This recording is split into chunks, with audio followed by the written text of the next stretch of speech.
Dukungan Partai Nasdem kepada Anies Baswedan untuk kembali berlaga pada Pilgub Jakarta 2024 mengukuhkan langkah sang mantan gubernur yang sebelumnya juga sudah didukung oleh Partai Keadilan Sejahtera. Pasalnya, Nasdem yang memiliki 11 kursi DPRD Jakarta melengkapi 18 kursi PKS yang artinya memenuhi ambang batas pencalonan gubernur dan wakil gubernur DKI Jakarta. Lalu apakah kedua partai akan berlayar berdua saja atau masih akan berusaha menarik PKB ataupun PDIP? Untuk membahas serta menganalisanya, sudah bersama kami dua orang narasumber, Ketua DPP Partai Nasdem, Willy Aditya, serta Direktur Eksekutif Parameter Politik Indonesia, Adi Praetno. Assalamualaikum, selamat malam. Mas Willy, Mas Adi, apa kabar? Malam Bram, malam Mas Adi. Malam, Mas Bram, Kakak Willy, selamat malam. Assalamualaikum. Waalaikumsalam warahmatullah. Waalaikumsalam. Langsung saja kalau begitu. Jadi Mas Willy, ketika kursinya sudah 29, artinya sudah cukup, ini akan sudah menutup hanya berdua saja dengan PKS, apalagi kemudian Nasdem kan membebaskan siapa wakilnya, asal bukan karena Nasdem, katanya begitu kemarin. Jadi artinya sudah Anies Sohibul atau masih akan coba PKB dan PDIP gitu? Ya, Mas Bram, tentu dalam proses berkontestasi ini semakin banyak yang terlibat akan semakin bagus ya. Maka sejauh ini sudah ada PKB juga yang mengendorse Mas Anies walaupun surat tugasnya belum ada ya.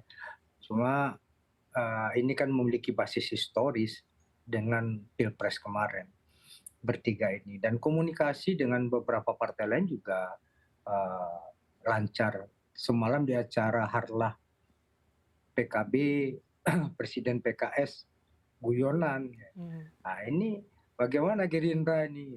Jadi tentu posisi elektoral Mas Anies, bagaimana sepak terjang Mas Anies, ini juga simbol bagaimana Nasdem akan kongres bulan depan itu narasinya adalah sinergi membangun bangsa. Tentu kita butuh reconcile ya.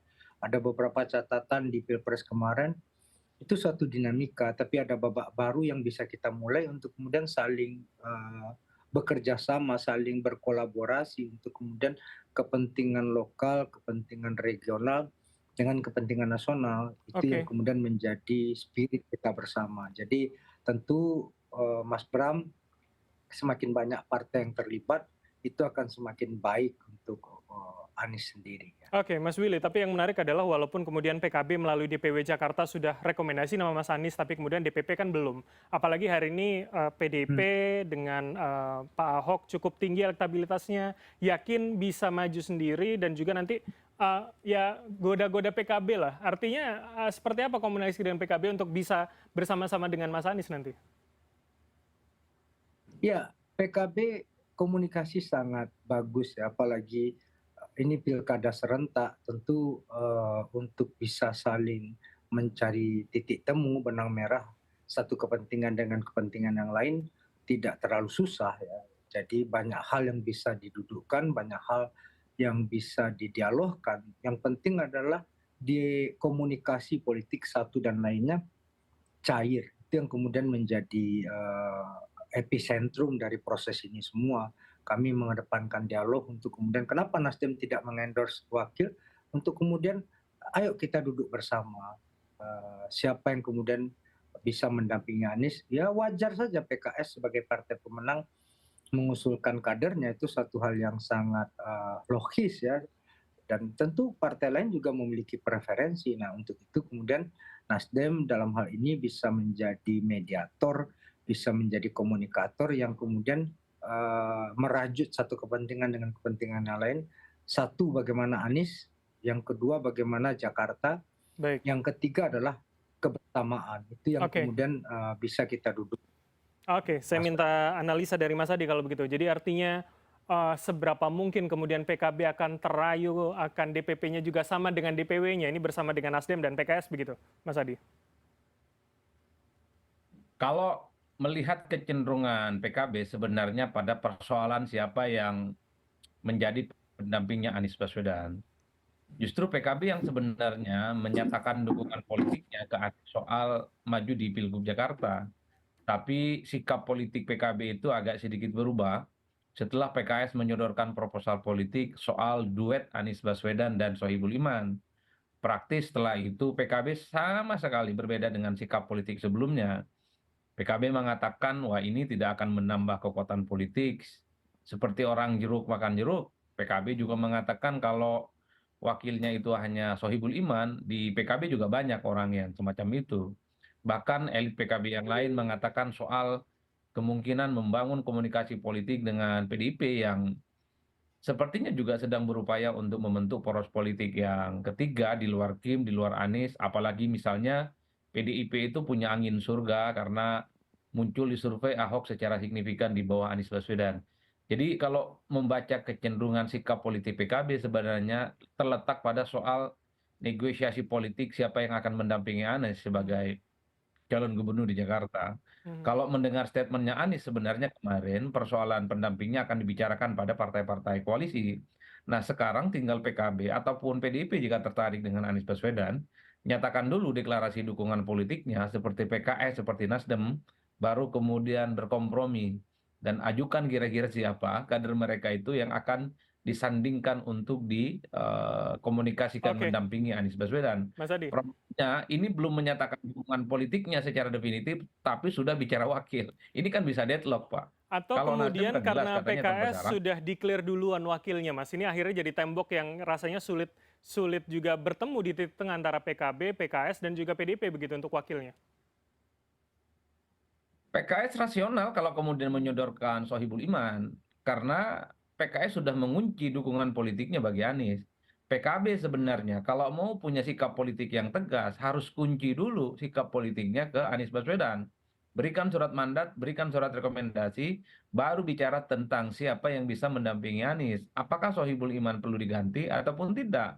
Problemnya sikap politik PKB ini masih menggantung, satu sisi menyatakan dukungan, tapi surat tugasnya belum mengarah kepada Anies Baswedan. Hmm. Kalau saya yang melihat dari jauh, berikanlah surat mandat itu kepada Anies Baswedan, baru kemudian dudukkan siapa calon-calon yang kemudian tingkat kemungkinannya bisa bersanding, bisa meningkatkan elektabilitas, dan bisa menambah daya getor kekuatan politik Anies di Jakarta. Kan ini Oke, yang sebenarnya terjadi. Apa jadi yang dilakukan oleh Nasdem sebenarnya merupakan contoh yang bagus. Gabung dulu, baru bicara wakil kemudian. hmm. Ini belum bergabung secara resmi, sudah bicara wakil, nolak kanan kiri, repot Mas, bisa deadlock. Tapi kan Tapi kalau kecenderungannya Mas memang Adi, kalau tapi kan kalau Nasdem clear bahwa ya ya tidak mematok wakilnya begitu, bahkan jangan kader Nasdem katanya kemarin. Nah ini kan hal yang berbeda juga dilakukan PKB dan juga PDIP. Artinya ketika dideklar di publik ini akan jadi penghambat nggak sih? Atau kemudian ya harus diputuskan dulu tidak, Anies sendiri baru akhirnya PKB dan PDIP bisa bergabung. Bagaimana kemudian analisa Anda? kalau melihat PKB sebenarnya, ini kan sebagai upaya untuk memperlebar ceruk dukungan politik. Dulu kita mendengar statement elit PKB misalnya, kalau muncul calon dari PDIP, bahkan sempat menyebut nama Andika Perkasa atau PDIP yang lain, itu sepertinya sikap politik PKB agak sedikit melunak. Saya ingat betul itu pernyataan Mbak Lulu ya, ketika memunculkan nama seperti Ahok ataupun Andika Perkasa untuk menjadi pendamping Anies, bagi PKB ini dianggap sebagai rasional dan bisa melengkapi kekurangan politik yang selama ini dimiliki oleh Anies. Itu yang sebenarnya yang saya tangkap. Karena kalau kemudian PKS mengunci posisi wakil itu harga mati bagi Anies Baswedan, tentu PDIP yang dulu tertarik berkoalisi dengan Anies ini bisa balik badan dan kemudian Oke, tidak bisa menentukan sikap politiknya. Tapi kan problemnya partai ini belum memutuskan secara resmi, Mas. Sudah memberikan syarat begitu banyak soal siapa wakilnya. Saya hmm, berharap PKB segera memberikan surat mandat kepada Anies ataupun seperti yang dilakukan oleh Nasdem, baru kemudian negosiasikan apakah Sohibul Iman akan tetap menjadi wakilnya Anies Baswedan ataukah mencari alternatif-alternatif baik, lain. Kan oke. itu yang sebenarnya dilakukan. Oke, baik. Saya tanyakan ke Mas Willy kalau begitu. Jadi posisi Nasdem nanti akan ada di mana, Mas Willy? Misalkan ketika PKB bersedia, PDIP bersedia, yang kemudian secara kursi kan Anda katakan tadi rasional PKS 18, kemudian PDIP 15 begitu. Akan di mana Nasdem lebih condongnya begitu, Mas Willy? Ya, Nasdem tentu akan menjadi komunikator yang cair ya, yang bisa menjembatani kepentingan satu dan kepentingan lain. Itulah art of politik, Mas Bram. Bagaimana mengambil rambut di dalam tepung ya. tepungnya nggak rusak, rambutnya terangkat. Tentu ini membutuhkan partai posisi yang kemudian bisa cukup lentur ya. Dan Nasdem kenapa tadi yang dibilang oleh Mas Hadi, kami tidak mengajukan nama wakil untuk kemudian Anies bisa menjadi milik rame-rame ya. Spirit itu yang kemudian kami kedepankan ya. Nasdem mencoba memberikan rasionalitas kepentingan yang lebih besar itu harus di atas kepentingan yang sifatnya parsial. Oke. Ini yang Nasdem sejauh ini berkomunikasi intensif dengan PKB, dengan PDI dan partai-partai lainnya. Karena memang magnitude Anies luar biasa. Itu yang Oke. harus kita lihat.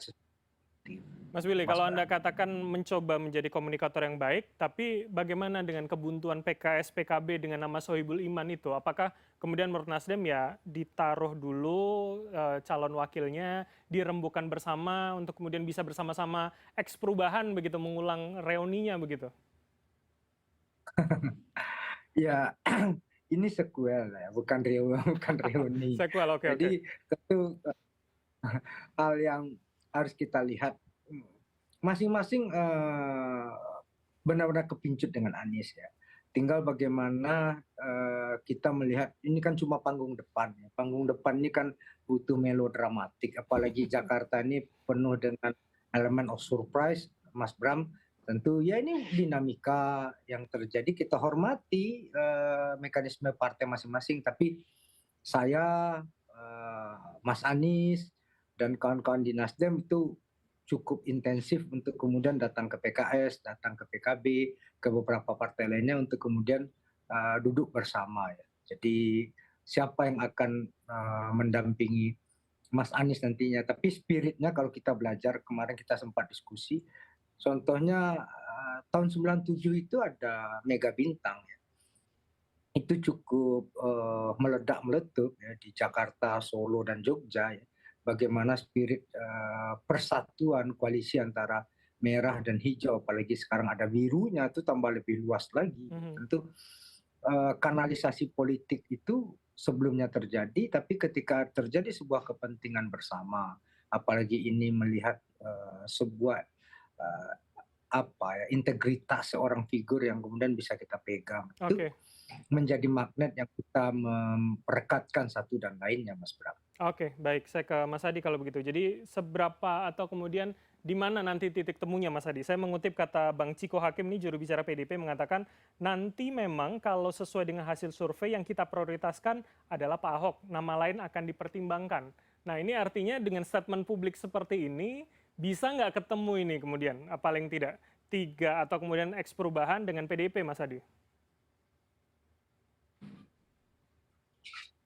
Baik, Mas Hadi sepertinya masih di mute. Saya membaca sikap politik PDIP belakangan agak sedikit berubah. Dulu memang kelihatan mulai melirik Anies Baswedan sebagai salah satu nominator yang akan diajak berkoalisi.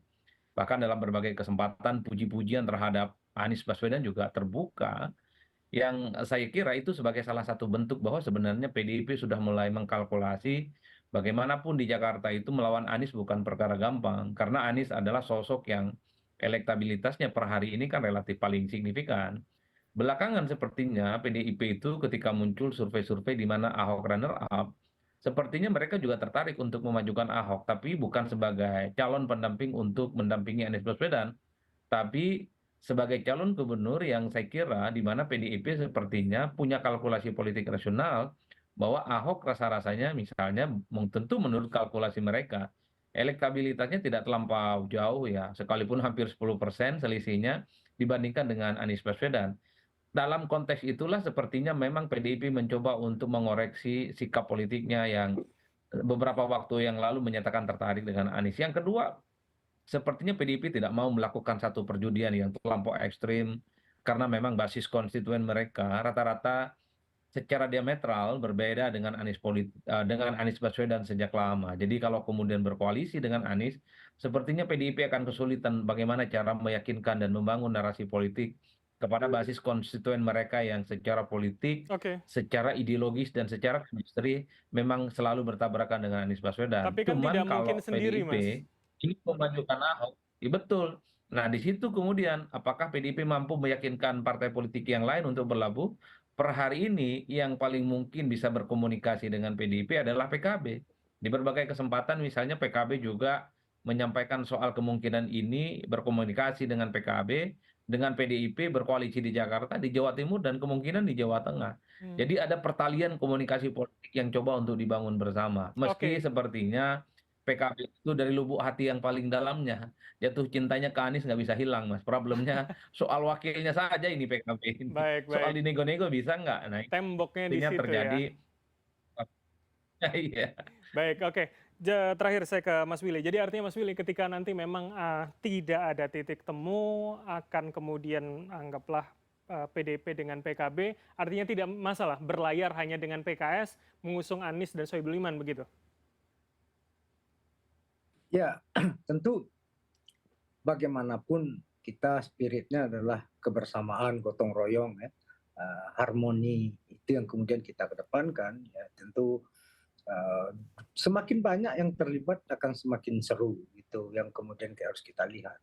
Jadi komunikasi sebelum tanggal 27 Agustus sampai 29 Agustus kita terus berdinamika, berdialektika. Elemen of surprise di dalam pilkada DKI ini, apalagi itu sering terjadi injury time. Mhm. Tentu modal dasar ini, yang penting statement politik dari PKB itu sudah cukup menjadi entry point ya. Tinggal ya masalah formalitas ini kata Mas Adi. Kalau pacarannya kan udah dalam lah ini kan gitu. Nah, Atau tinggal jangan-jangan formalnya kan elemen of seperti apa. surprise-nya disiapkan untuk wakilnya Mas Anies, jangan-jangan nanti, Mas Willy. Ya, tentu itu yang kemudian juga harus kita lihat ya. Hmm, Bagaimana siapa yang akan mendampingi Mas Anies. Tentu kita harus mencari figur yang bisa diterima oleh banyak kelompok ya. Ini juga praktek politik yang harus kita lihat, bahwasanya posisi dan narasi politik itu tidak selalu yang berseberangan, yang selalu bertentangan, tapi kita bisa berkolaborasi ya. Itulah Pancasila ya, baik. ketika kita bisa berbeda lalu kemudian kita bisa bekerja sama, alangkah indahnya harmoni itu. Itu praktik yang kemudian spirit ideologi yang lebih the highest stage of Oke. ideology itu ya. Jadi bisa bekerja sama dengan kepentingan yang berbeda. Oke, Itu kami Mas publik Bram. akan menunggu apakah memang bersama dengan siapa atau jangan-jangan elemen of surprise yang Anda katakan tadi. Mas Willy, terima kasih atas waktu para narasumber. Ada Mas Willy Aditya, Ketua DPP Partai Nasdem, serta Mas Adi Praitno, Direktur Eksekutif Parameter Politik Indonesia telah bergabung sama kami. Selamat malam, sehat selalu semuanya.